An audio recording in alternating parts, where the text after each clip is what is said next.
സ്വന്തം നിലപാടും ചരിത്രവും മറച്ചുവെച്ച് മറ്റുള്ളവരെ പഴിക്കാനും നാഴികയ്ക്ക് 40 വട്ടം നിലപാട് മാറ്റാനും കോൺഗ്രസ്സുകാർ പണ്ടേ കേമന്മാരാണ്. സാധാരണ കോൺഗ്രസ്സുകാരെ പറ്റി പറഞ്ഞിട്ട് കാര്യമില്ല. പക്ഷേ ലോക്സഭയിലെ പ്രതിപക്ഷ നേതാവും കേരളത്തിൽ നിന്നുള്ള മുൻ ലോക്സഭാ അംഗവുമായ ശ്രീമാൻ രാഹുൽ ഗാന്ധി ഈ നിലപാട് കേരളത്തിൽ വന്ന് പ്രദർശിപ്പിക്കുമ്പോൾ നമുക്ക് തീരെ അവഗണിക്കാൻ കഴിയില്ല. കഴിഞ്ഞ ദിവസം തിരുവനന്തപുരത്ത് വന്ന് രാഹുൽ ഗാന്ധി നടത്തിയ പരാമർശങ്ങൾ ചരിത്രബോധവും കോൺഗ്രസിൻ്റെ നയങ്ങൾ കുറച്ചൊക്കെ നിരീക്ഷിക്കുകയും ചെയ്യുന്ന ആർക്കും അംഗീകരിക്കാൻ കഴിയുന്നതല്ല. അദ്ദേഹം പറഞ്ഞത് കോൺഗ്രസ്സാണ് അമേരിക്കൻ സാമ്രാജ്യത്തിനെതിരെയും അമേരിക്കയുടെ വ്യാപാര നയങ്ങൾക്കെതിരെയും പൊരുതുന്ന പാർട്ടിയെന്നും CPM കർഷകരുടെയും തൊഴിലാളികളുടെയും താല്പര്യങ്ങൾ സംരക്ഷിക്കാതെ അമേരിക്കയെ സംരക്ഷിക്കുന്ന നിലപാട് പലപ്പോഴും കൈക്കൊള്ളുന്നുവെന്നാണ് രാഹുൽ ഗാന്ധി പറഞ്ഞു വെച്ചത്.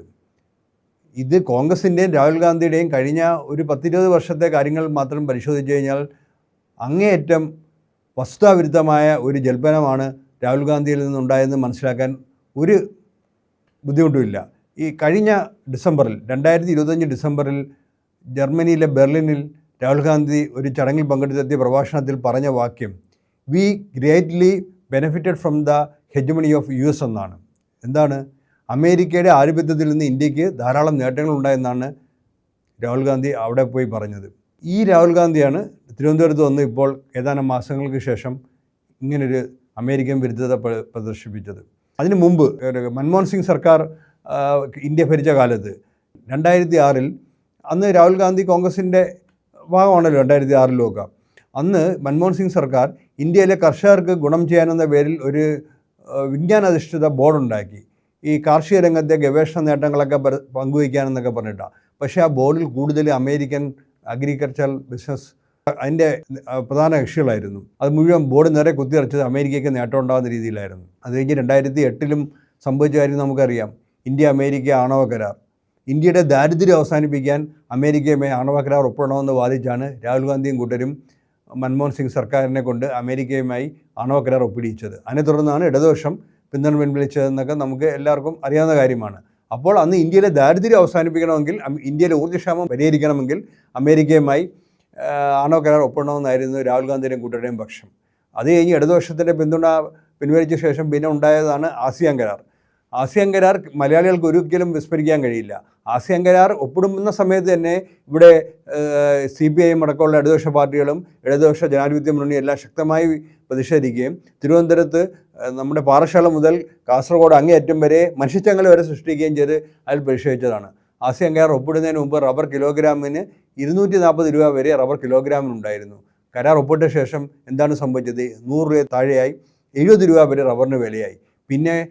പിന്നെ കഷ്ടിച്ച് അത് 100-150 രൂപ വരെ എത്തി നിന്നു. അങ്ങനെ ഒരു വർഷം കേരളത്തിലെ റബ്ബർ കർഷകർക്ക് 7000 കോടിയോളം രൂപയാണ് നഷ്ടം. അങ്ങനെ നോക്കുമ്പോൾ ഈ കഴിഞ്ഞ വർഷങ്ങളെല്ലാം ഉണ്ടായ നഷ്ടം 1 ലക്ഷം കോടിയിൽ പരം രൂപയുടെ നഷ്ടമാണ് കേരളത്തിലെ റബ്ബർ കർഷകർക്ക് ആസിയാൻ കരാർ മൂലം ഉണ്ടായിരിക്കുന്നത്.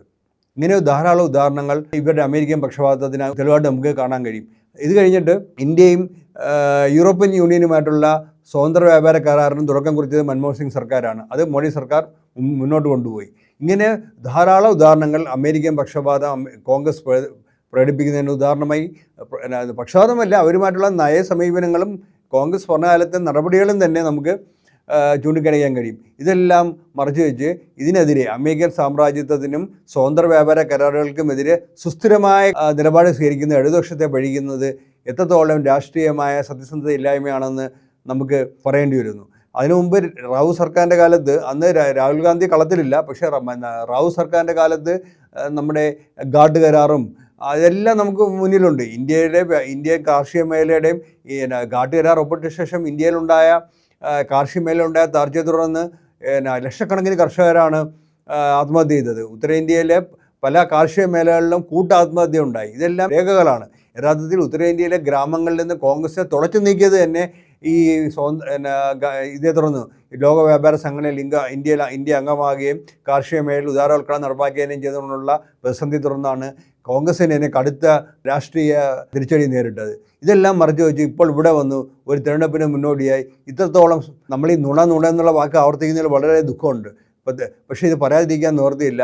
ജനങ്ങളെ കബളിപ്പിക്കാൻ, മലയാളികളുടെ ചരിത്രബോധത്തെയും രാഷ്ട്രീയ ധാരണയും കബളിപ്പിക്കാൻ ശ്രമിക്കുന്നത് ആര് ശ്രമിച്ചാലും അത് അങ്ങേയറ്റം അപരിമിതമാണെന്ന് പറയാതിരിക്കാൻ വയ്യ.